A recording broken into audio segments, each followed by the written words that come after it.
Navigating an SAP transformation? We get it. By day, we work hands-on with people like you across the globe. By night, we share what actually works. Welcome to Transformation Every Day with Alexander Greb and Johannes Languth, where your complex transformation becomes clear, actionable, and achievable. Welcome, everybody. My name is Alexander Greb. I'm a consulting director at CBS Corporate Business Solutions, and you are listening to Transformation Every Day, expert insights and stories on SAP and beyond. Today's episode is a little bit different because it's all about you, our listeners. We gather your questions, the ones you've been sending us and are curious about, but maybe never asked out loud. And my co-host, Johannes Languth, he's head of enterprise transformation and architecture at SAP, and me are here to give you honest, straightforward answers on everything from managing the complexity of SAP's offerings to cloud strategies, AI integration, career advice, and much more. We're tackling your real challenges, your career concerns, and your thoughts on the future of technology, because transformation only happens when it's relevant to you. So let's dive in together and explore the answers you have been waiting for. I had a late night session yesterday night, so the beer is still here. Leftovers from yesterday night. Leftover of the late night session, indeed. Maybe you will need that too today, because we are recording and we are doing a Q&A session today. Welcome, Johannes. Great to have you back. Happy to be here. Travels. We collected some community questions, things you always wanted to ask but did not dare to do. With us, you can do that. And I think the messages are going to explode after the release of this session. So we're going to get hopefully another 100 of questions and then have to do another Q&A session. Exactly. And we promised ourselves we will be quite frank. So I hope the answers will be truthful. And I guess they will be. But I guess probably not everybody would like them. Yeah, but this is the prerequisite of being what we want to be here, which is transparent. Yep. Let's do it. Exactly. Yeah. You do not know the questions yet. I've collected them here.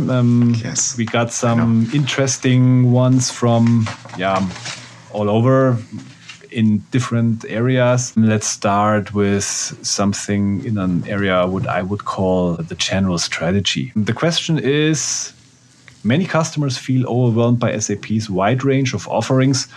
How can companies realistically manage and prioritize their transformation roadmap? So you see something very lighthearted for the beginning. Okay, so you get that bam directly. Exactly. I start with a heavy hitter. Yeah, I think there are two parts of the question, right? Like how to manage the transformation overall, and the complexity of the product portfolio underneath. So these are, I think, there are two dimensions of the question. So I think it's just fair to answer like both things separately, right, Alex? Mm-hmm. And I keep saying, if you are in a digital transformation mode, you have to think about what is the ultimate ambition. So if the question is how to navigate, be clear where you want to go to, right? So I think for every transformation project, set up clear targets. Ideally, not only aligned to a CIO mission. Say you have to do the same thing with less input, less budget, but rather navigate in line with corporate strategy. And I think there are some very great examples of customers really transforming their go-to-market. Consumer companies that go direct to consumers now. We've seen over the past years massive transformation of classic oil and gas companies that now have kind of retail flavors in it. So, and I think that are the cool stories of digital transformation that everybody wants to hear, like changing business model, generating new input instead of just doing the more with less, so to speak. When it comes to the offering, I think it's fair to acknowledge that the offerings that are existent in the market, and I'm not just speaking regarding SAP, it's like overall, it's just a lot. And I think all vendors need to simplify and have more straightforward elements in their contracts, how to actually consume software. Because I think we've spoken a lot about that, Alex, right? Cloud is about consumption, cloud is about adoption. And I believe like simple matrices have to evolve in order to make it consumable. I've seen very good constructs. And we spoke to Martin Schamacht a couple of weeks back, if you remember, and he's the master of the straightforward construct. So I think there are some managers, sales leaders that are already go in this direction, and others maybe still have to go in the same path.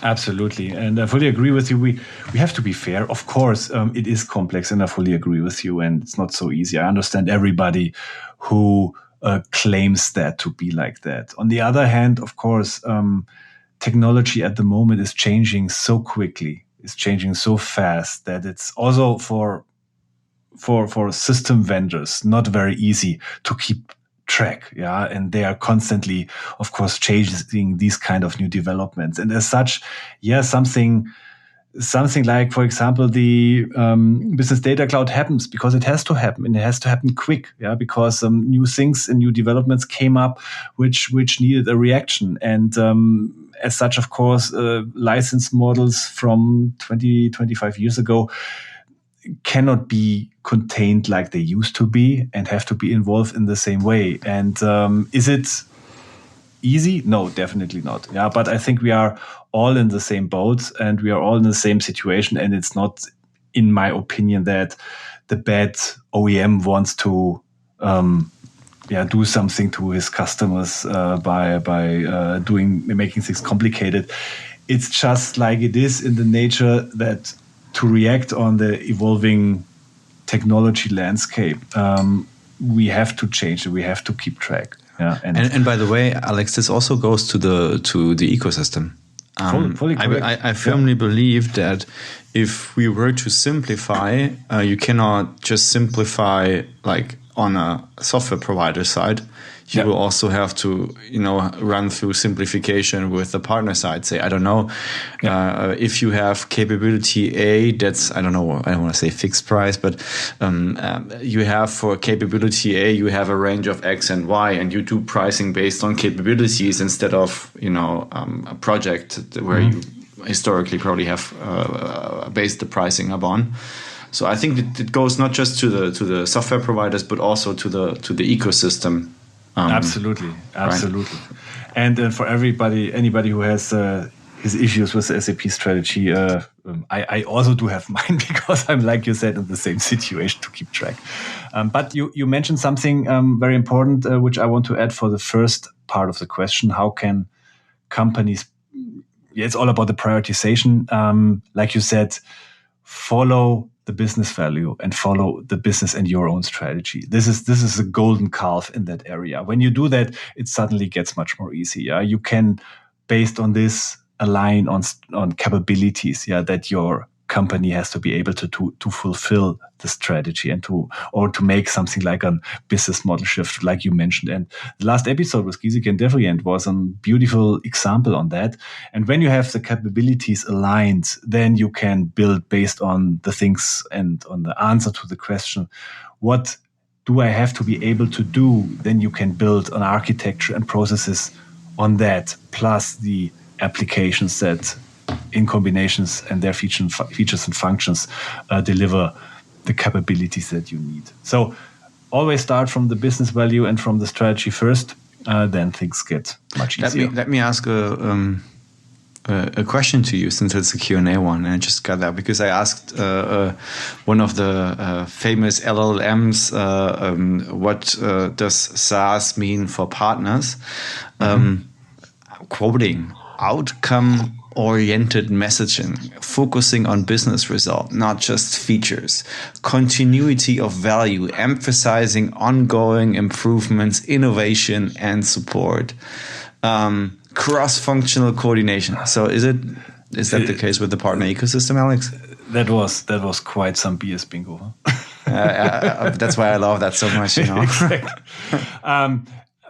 I think the partners are, and consultants themselves, they are as hard pressed as users, to adopt to the change, and they are all in the same boat. Just imagine a consultant who is in a project like for 3 years, doing S/4HANA, and in that time he's 100% focused on the project. He gets out of the project and resurfaces again. And I had from myself the case like 15 years ago at a project at the big German car manufacturer, car OEM. Like after being 2 or 3 years in that bubble, I resurfaced and I had to realize, oh, Jesus, the world has changed. Like the whole strategy has changed because something came up back then, which was called HANA. And it is as difficult for consultants, of course, as for users to adapt to that. And especially for consultants now, what's additionally coming is how they are measured is changed. And I think we come back to that later, because now it's not about just asking questions to the customer and then just doing customization or coding, whatever the customer has written into the specification. But now you have to actually do business consulting, or you should do business consulting. You should be not only an expert in your components, but also how it should be worked in the best case when you work with the component. So you should not be able to be a finance consultant, but also you should, of course, consult the customer on finance best practices. And as such, of course, we expect a lot of from consultants, as we do with SAP users and our customers. But like I said, it does not help to take this kind of change as a reason to lay back and to try to resist it and talk about it as, this is something you can ignore. We have to accept this. We have to be aware of the changes, and we have to react in the best possible way every day. Wisely said. Thank you very much. But we're not even at the end of the episode, and you're already giving the good statements. But it's going to be good snippets then. We want to give these good statements basically for every question, and you can do this with the next one. Quite interesting. What's your advice for businesses hesitating between cloud-first strategies and retaining critical processes on-premise?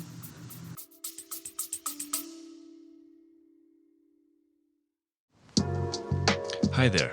Quick break for a short message before we go right back to the episode.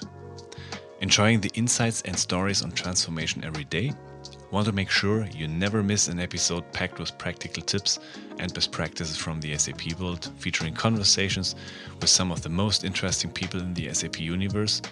Then hit that subscribe button on your favorite podcast platform, whether it is Apple, Spotify, or any other you use. And if our podcast brings you value, we would be incredibly grateful if you could leave us a 5-star review and share it with your friends and colleagues. Your support means the world to us. Thanks so much, and happy listening.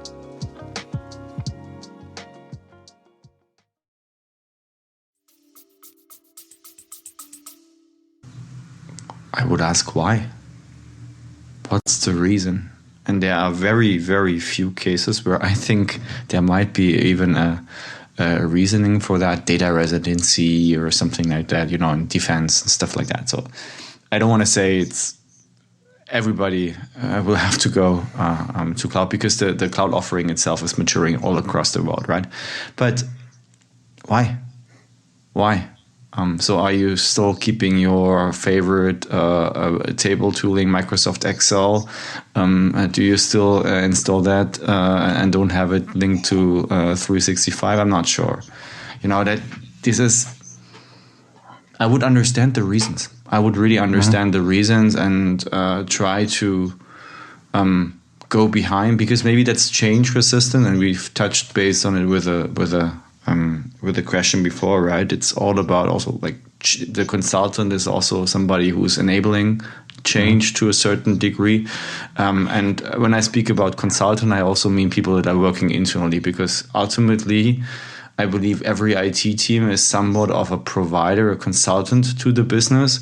So let's consult them and understand what's the background and try to make the best out of it and get the reasons. And if the reasons are valid, hey, sure, you have to probably accept it. But there are very few exceptions where I really say, hey, this is at least from my perspective, okay, something that I would deem acceptable. Absolutely. From my perspective, let's say the two biggest arguments that I always get is still, the security topic, where people say like, I do not trust. It's funny that we still have the discussion in 2025.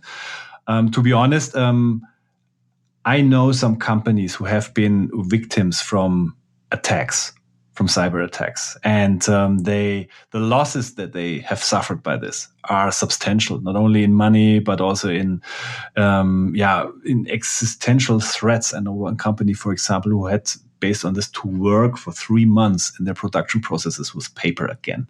Like they write on whiteboard on the wall their production plans and so on and so on. They were completely out of any IT support.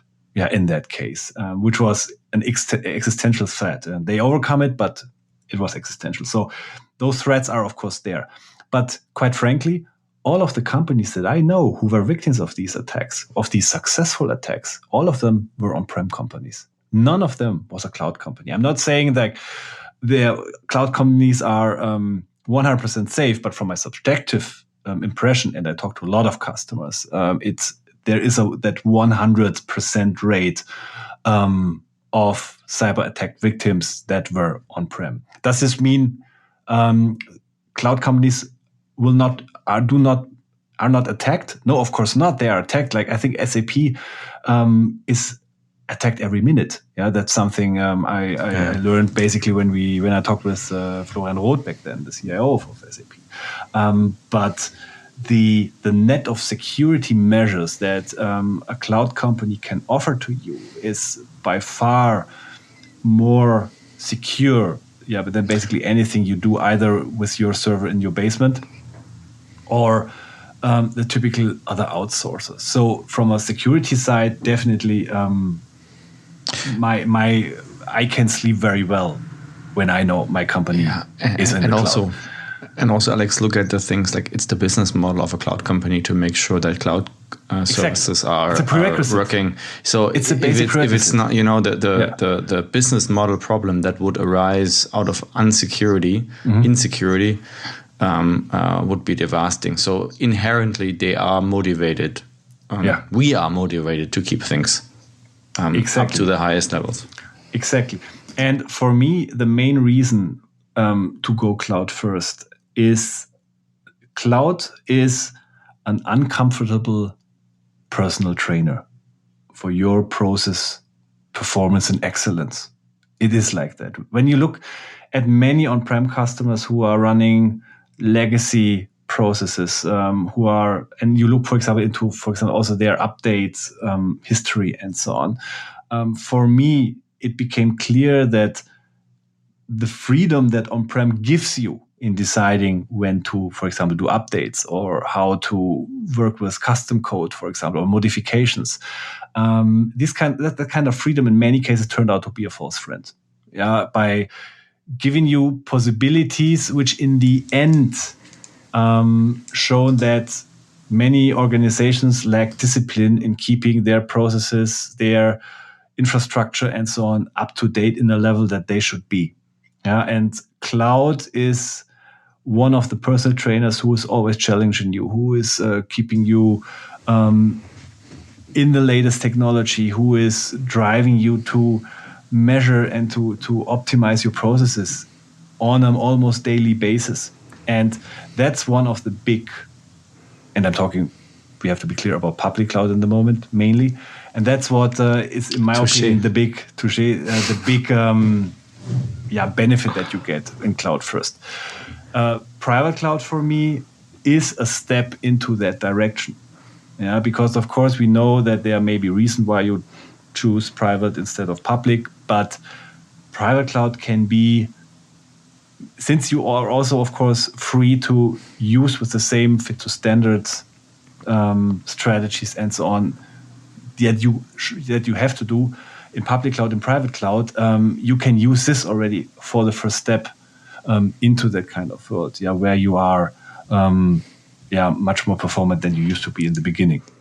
Can we say cloud is the David Goggins for companies? You know David Goggins, this guy, this Navy SEAL that runs like ultra marathons, hundreds of miles, and like keeps pushing people to the utmost limit. So let's say cloud is the David Goggins. It can be because I used this analogy recently when we should be clear that by buying, for example, a software license or software subscription, we do not get automatically digital champions. Absolutely not. It's like when you buy a running shoe. Yeah, you can buy a running shoe and try to become an athlete, but it depends on you. And also you can buy a running shoe and do something like using it as a fashion item or something like that. Yeah, and the same. Or play soccer with it. Or play cool one though. Yeah, but this is true sports. This is true sports. But you're from Berlin, so you do not really have anything to do with professional soccer, I know. But cloud at least gives you a certain push to do sports with your running shoes, and that's what I see as the big benefit of cloud. Yep, the David Goggins. Keep saying it. Next one, in your opinion, is SAP that's a nice one. Is SAP effectively addressing real customer challenges, or is there a growing gap between marketing promises and business realities? ? I leave this question now right to you.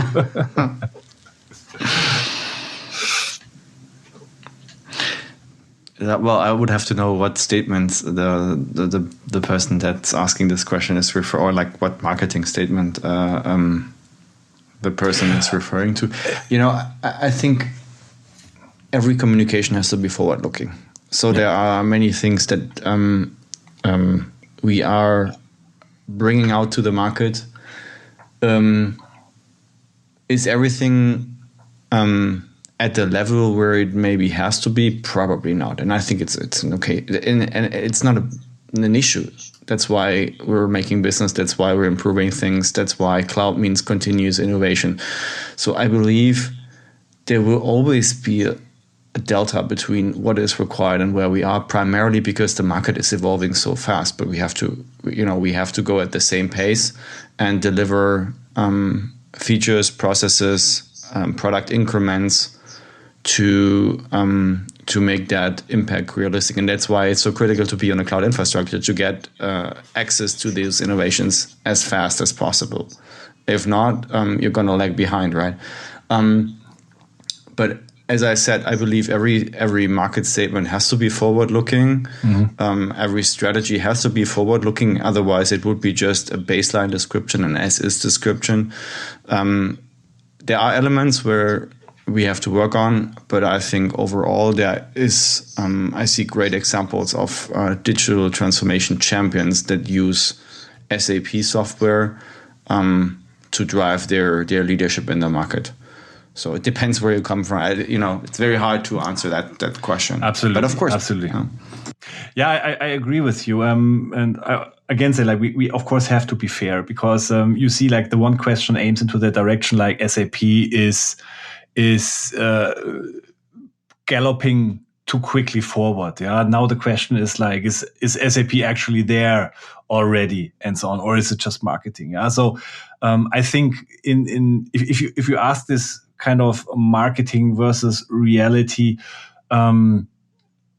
dimensions, I think a software vendor cannot win this question. Yeah, because everybody has its different situations and its different approaches, and the way he looks into what the company delivers can be, from that perspective, a completely different one than the other one.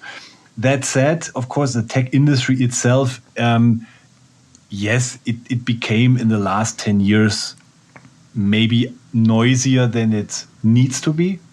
Yeah, but I think that's not just an SAP topic. That's a topic that everybody has, and it's a general development that actually happens. But I think it's it's a game SAP in a certain way has to play, because of markets, because of stocks, and so on and so on and so on. So I think it does not really help to be angry about certain marketing claims, but just to accept them, because in the end, I think nobody really made a decision based on these claims. These claims are there to raise awareness. And based on the awareness these claims raise, then follows an in-deep interaction between the customer, between SAP and between a consulting company to drill down, to help to the customer to find his thing in that. And I think as such, those kind of marketing messages that are criticized in these questions are, I think, not as serious an issue as they might appear. And frankly, I mean, that's what I see with my customer interactions.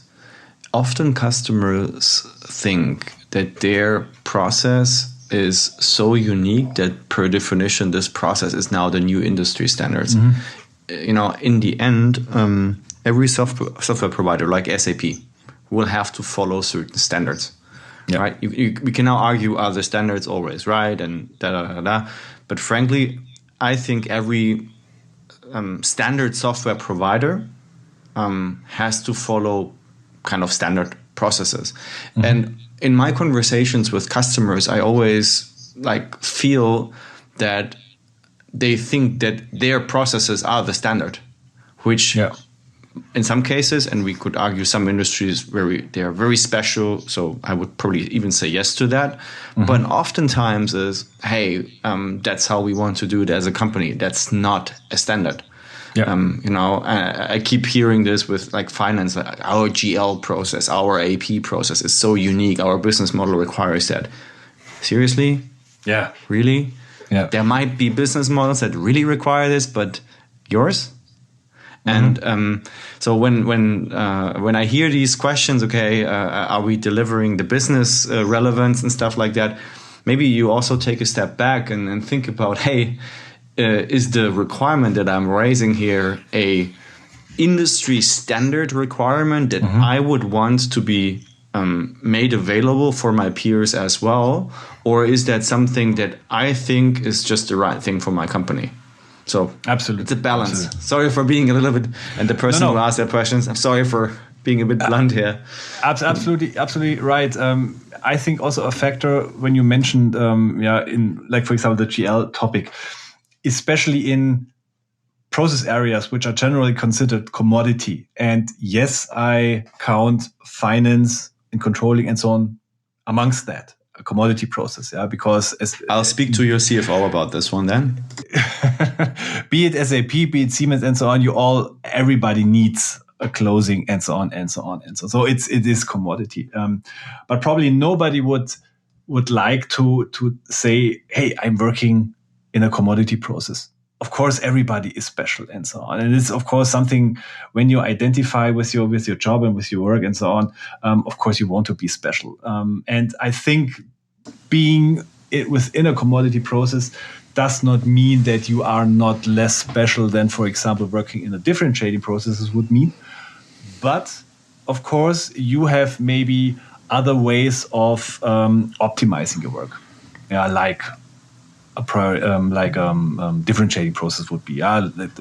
You would be more maybe for 80% efficiency, 20% effectiveness. Differentiating processes would be more 80% effectiveness, 20% efficiency. You understand what I mean, something like that. And I think a lot of thing is a psychological topic on that. Yeah. And that's what I love to do with my projects. And I think it has to be core part of every single architecture assessment. Where do you aim for efficiency and effectiveness per even maybe capability per process, and that probably needs to be the underlying determination. Then what is do you rely on a standard process or do you start mm-hmm. deviating on purpose? But this meaningful deviation is something that's critical, I believe, and very few customers are mastering the art of doing that, to be honest. Yeah. Absolutely. Next question is a very specific question. It goes into, to be honest, something which is one of my favorite components at the moment and favorite products of you SAP. say AI or what?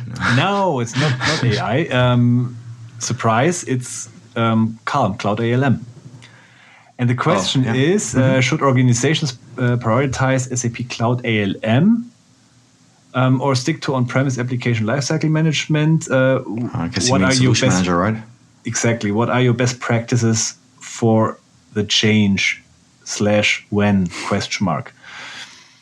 That is a very good one. I like that one. Kudos to the person who asked the question. I would like to answer this question in a little bit broader, because Cloud ALM is part of the overall toolchain strategy, right? Of the three major components: Cloud ALM, SAP Signavio, SAP LeanIX, and a couple of other partner solutions like Synergy, Tricentis, BTP, and so on surrounding it. So I believe that the answer of this question is not straightforward as always. It depends on the use case. And I recently was part of a customer meeting where we had like the 15, I don't want to say most important, but 15 biggest customers that SAP had, where I had to present and discuss what are the right entry points. And we touched base on this question, like what should you do with Solution Manager? How does it relate to Calm? And my answer was, let's think about the use case. Like there are many different entry points how you implement your toolchain. Toolchain implementation itself, in my opinion, is part of an internal transformation that most companies should give you. I keep saying toolchain and transformation is a capability that they need to have, right? The toolchain is the realization of the transformation capability. That was the story I was telling you. But anyways, there are different entry points for such a solution, such a capability. So instead of saying, hey, you always have to use Calm right away, I probably should say that, but the best answer would be think about what is the right toolchain use case, and then think about the entry point. There are entry points where you start maybe with I don't know, where you want to have visibility on process and application capability portfolio. You rather maybe start with, you keep your existing application lifecycle management solution and maybe start with SAP LeanIX and SAP Signavio, kind of generating transparency. Even if you are part of a greenfield implementation, start with process first. So you would lead with SAP Signavio and then kind of derive the underlying architecture patterns around that. If you're maybe in the middle of a multi-cloud implementation roadmap, Cloud ALM might be the right entry point, because you might want to generate efficiencies in your implementation, manage dependencies. So it's a tricky. I love the question. It's a tricky one, but it depends on the use case that you're aiming for, and this use case then should determine the entry point to your toolchain in combination with your transformation scenario. That was a long answer. I'm sorry, Alex. No, absolutely fine, and I agree to it. Because Cloud ALM, which is funny, is, to be honest, one of the products of SAP that in my case would deserve even more marketing than it gets. Because it's, in my opinion, one of the real great new topics that we have. Of course, if you should invite Søren Ruder, who's the chief product officer. Like that's a good idea. I can text him. That.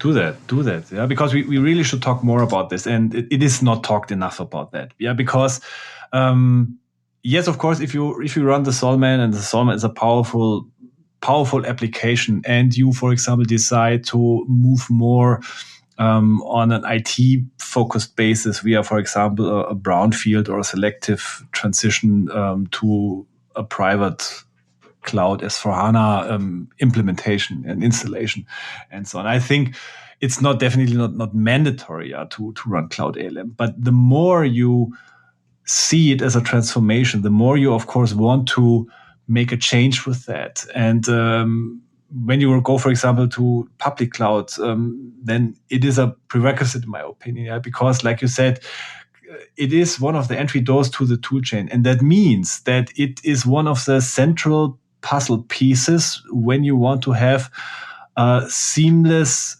integration of your strategy, which may be, let's say, the definitions maybe in Jira or in whatever.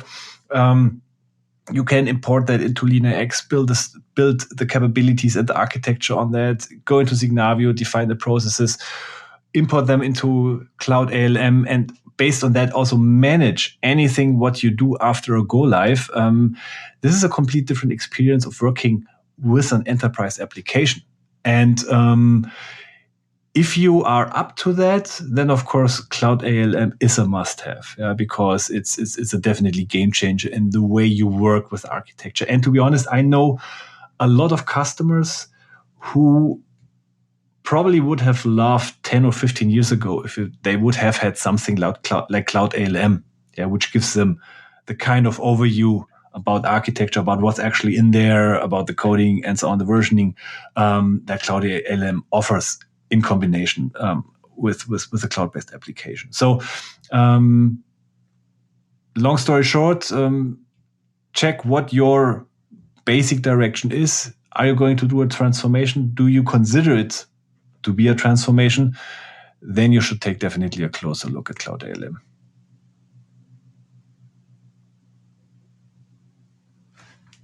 Indeed. Again. And I just texted Søren. Sorry, I couldn't resist. No problem. Of course, we cannot do something like that without having AI questions.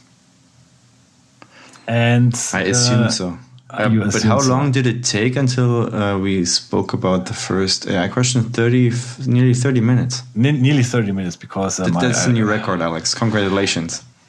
Thank you very much. It shows that we also we evolve. We transform ourselves. Yeah, but still, we got here something which you may call in German the so-called Gretchenfrage from Faust. How can business effectively integrate SAP's AI tools like Joule, etc., into daily processes without compromising security, data privacy, and so on?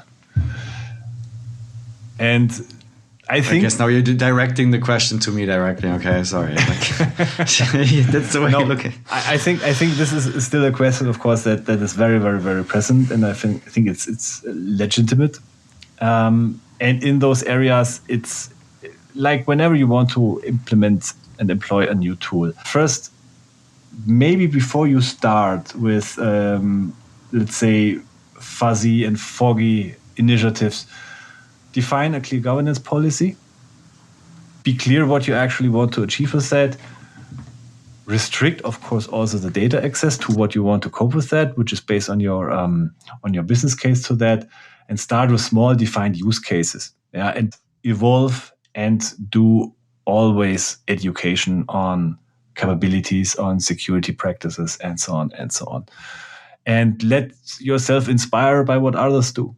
And I think this is one very important thing. Keep your eyes open. Go to the events. Like, for example, OneCon last week from CBS. We had very, very interesting keynotes on how AI cases are already implemented and used in daily life. And I think that's the way to go in that area. Probably you won't have that big one use case that will change everything from you. Yeah. Or do you have a different opinion about that? No, I agree, but I would also put another perspective, not a different one. I hear a lot of questions on Joule, and why do you need Joule? Yeah. And I don't think that the question comes from a future forward-looking perspective. And of course, if you keep your, I would say, sequential way of working, if you as an, I don't know, application owner want that your users keep working in a static sequential from A follows B follows C way, I would even say yes, then maybe Joule is not the right tooling because it's just a different interface for the transaction. But if you truly want to change the way how you interact with a system, say, instead of A to B to C to D and so on, you jump from A to D, skips step B and C, jump back to B because there might be clarification needed, then fast forward. I truly believe that the nature of interactions with our systems is not sequential anymore. It's multidimensional. Yeah. And if for those companies that go in the same way, the only way to help users effectively using the system will be via agents and via Joule. That's my personal opinion. Think about how we interact with most of our applications that we have on our cell phone.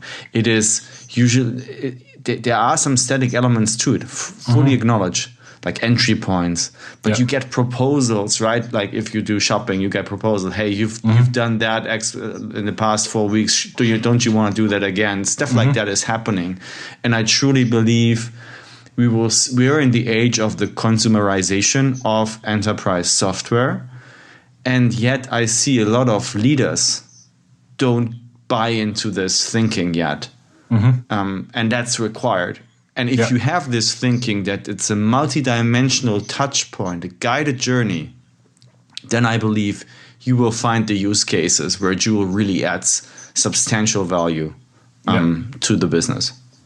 Absolutely. So you see, I'm a bit passionate about that because sure. That's fair point, and I agree with you in that way. That of course we hear this kind of predictions, because they are at the moment still predictions. Like Joule will be probably something like the new UI. Yeah, you will interact not with Fiori anymore or with your SAP GUI, but with Joule, which is fair. Yeah, absolutely. But I think the result out of that is probably not what so many think that would be. Like, for example, users will get dumped because SAP AI is doing the work for them and so on. And so they are just triggering input and output.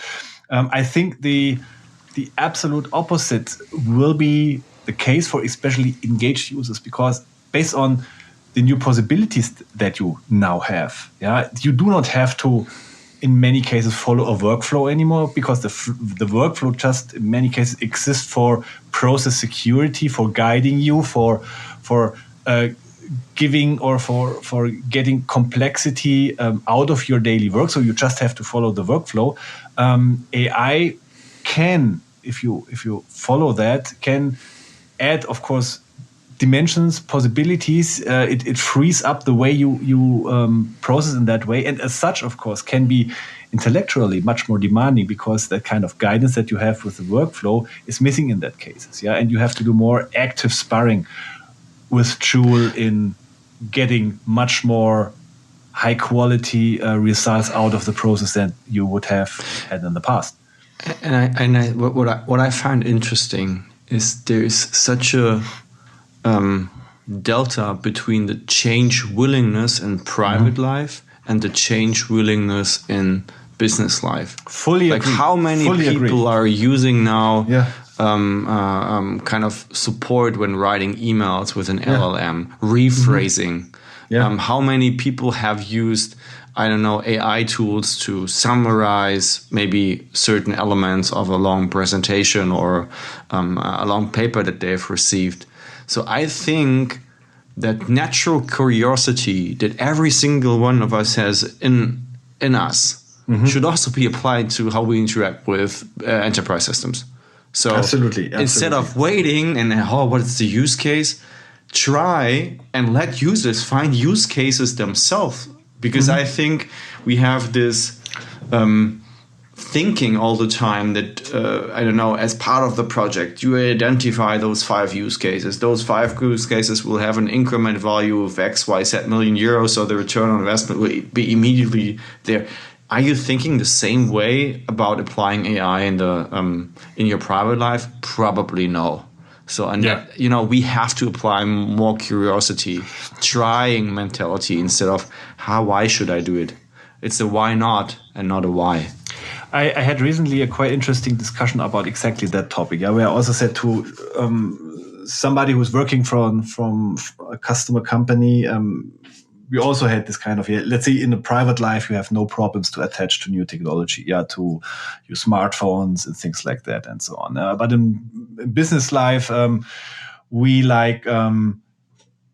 defend our legacy processes like it would be the last straw, that we have, and so on. Holy Grail. Like the Holy Grail.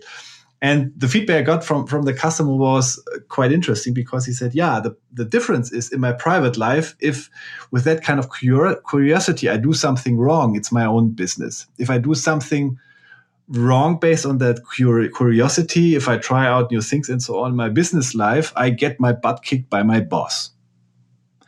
And this is in some cases, which I believe definitely something from a cultural standpoint, which may drain this kind of curiosity out of organizations. But if we look at that, it can be a quite important learning and a quite important lessons learned, that when we work with AI, of course, we may do mistakes. People may say like, okay, if you do mistakes with AI, it can of course be much bigger and so on. But I'm not talking about this like I'm completely shutting down a factory by doing these mistakes. But we should try to get back a little bit more of a playfulness with those capabilities, that AI delivers, and try things out and be free to try things out. It does not have to be always at first in the productive system. Everybody should have, for example, the possibility to on a sandbox system with new agents and with new possibilities, try out new things, and give the people the time free from their daily work to say like, okay, every week 2 hours, let's do something like a game with AI agent, how we can improve our daily work on sandbox system and so on. And as such, by getting used to that and so on, and by getting or losing that kind of fear in front of that, became a much more easy approach that in the end can be applied to reality much more easier than if we now looking for that big case and big use case which change anything and consider that it will work out immediately and it will work out, will bring great benefits immediately.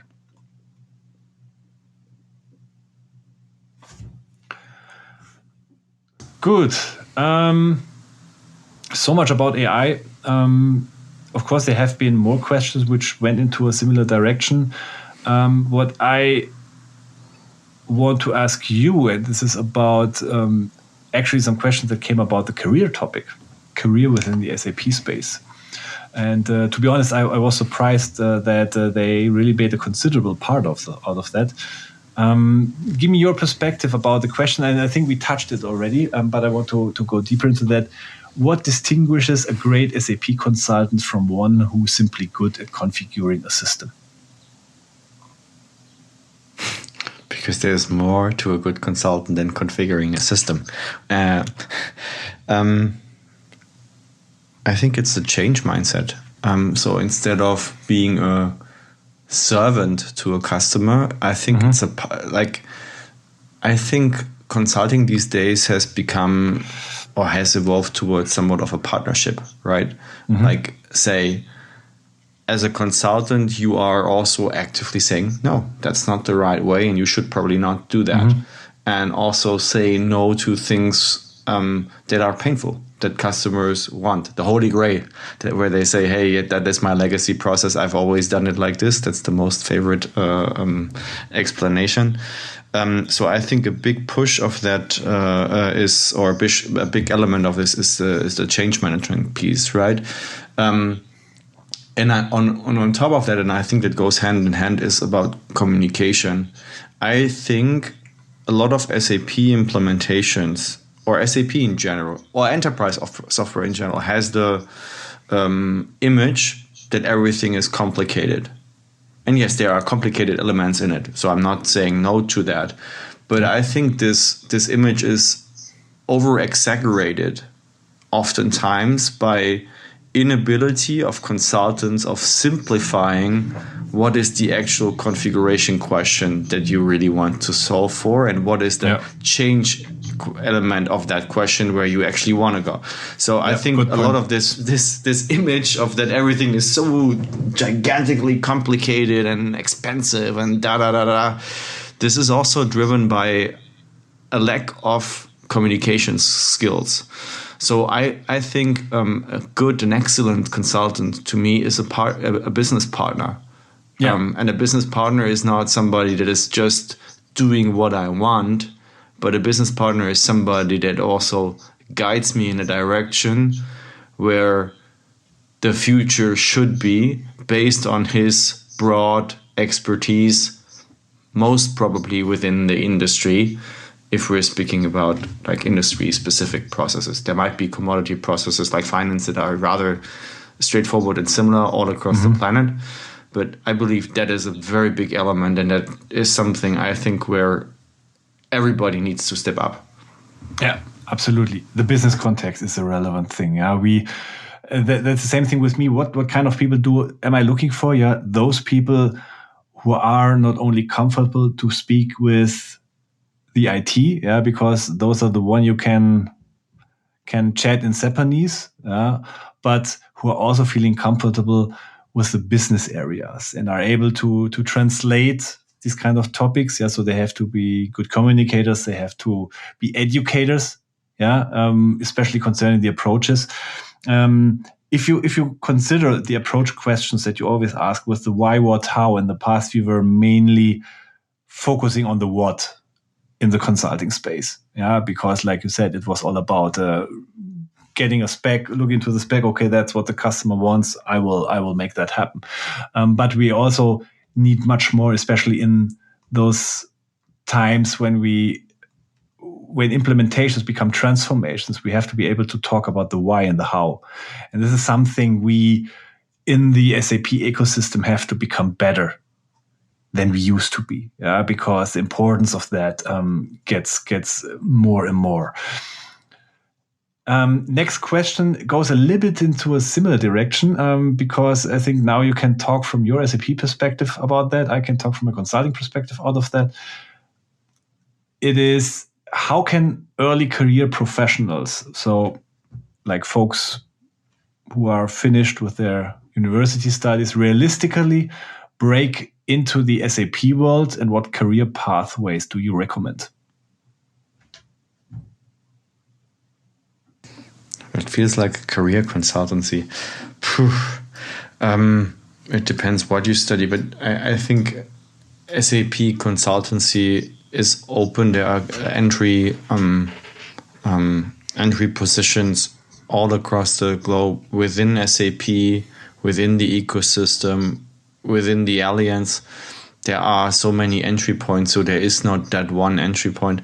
What I recommend everybody is to get customer exposure. There are some people in the SAP ecosystem that might not necessarily have been long time at customers and have felt what it means to be at the customer, to defend maybe a best practice, to defend the why, to defend the value, to relate that back to the question. So my strong recommendation is to work with real life problems, real life experience. Get your hands into a system. Since I'm an architect, I should probably say you should do stuff with enterprise architecture. I believe it's a big topic, an emerging topic, primarily because the number of enterprise applications and the modularization of the portfolio is like increasingly more complex, which is something that enterprise architecture usually deals with. But also process consultants are super important. So I don't want to say one or the other is more important. That's more probably driven by my own personal interest. But I like the best advice that I could give is get your hands on a system in front of or within a customer project to feel what it means to work on such a thing before talking about it. Actually solve problems. I fully agree, because what I have the feeling at the moment that for young professionals who are maybe in their first 2 years, in the last year it became one of the goals, and I of course do not want to make that too big of a thing, but I have the feeling one of the goals become especially that kind of they want to be influencers in LinkedIn and do that and see that as a vehicle to get exposure. So they want to become Alex? No, I'm still not. Are you also doing? Do you do TikTok, Alex? No, not yet. Not at all. We have to work on that. I do not even Twitter or X or how you call it. How's it called? Xing? I do not X exactly. No, but I think the pressure that at the moment with that social media and especially those influencers who like talk about them. I've been second week in my professional life and I already do vacation. Yeah, the pressure by this kind of parallel reality and the image that they are presented in the social media and in that LinkedIn world, for example, put on them is awful, absolutely awful. Yeah, you think you're going out of the university and you have probably after 2 weeks. You can have, if you are too much on LinkedIn, the feeling that probably you are already a failure because you're not in the first vacation after 2 weeks. Take your time. That's my best advice I can give. Take the first 2 to 3 years for yourself to learn in customer interactions, make your hands dirty, take your career ambitions back, yeah, because that's the most important time, in my opinion, yeah, for your career, because it sets the stage for the path that you take, yeah, for the understanding you get about how the business works, what's important and what's not. And as such, then you can still, of course, decide, will you go more into the one direction or the other one direction. And I think consulting gives a perfect entrance into that, to learn about sales, to learn about consulting, to learn about technology and about business and so on and so on. And no path from my experience, or not the good path from my experience, is straightforward. Yeah, but there are turns left and turns right.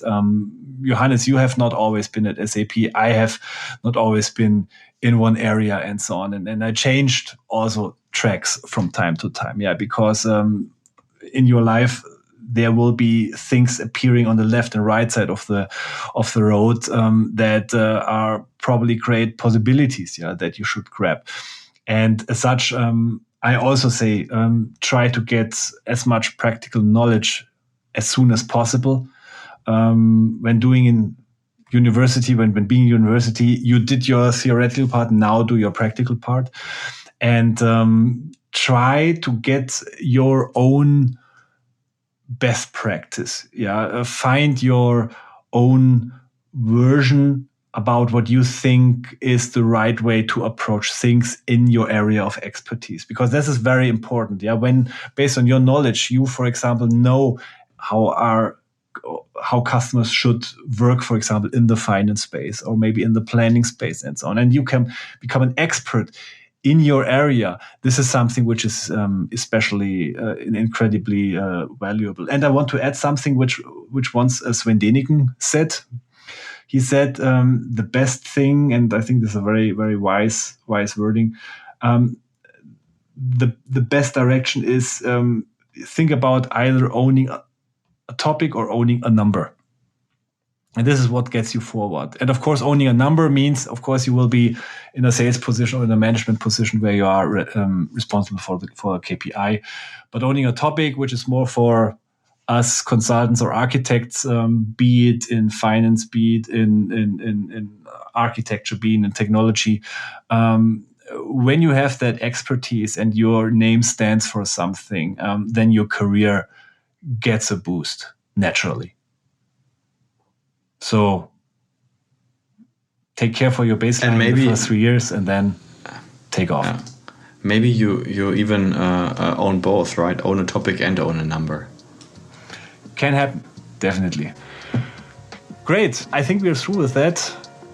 Johannes? We should do it again. I think there are quite some outstanding questions that we haven't answered, so let's do that again, Alex. Absolutely, and I think it's absolutely fine to give us also questions about maybe things we would not talk immediately or naturally, because I think it opens interesting areas, and we will definitely do this. And I hope you outside there in the world keep the questions coming, and we will definitely have another Q&A episode again.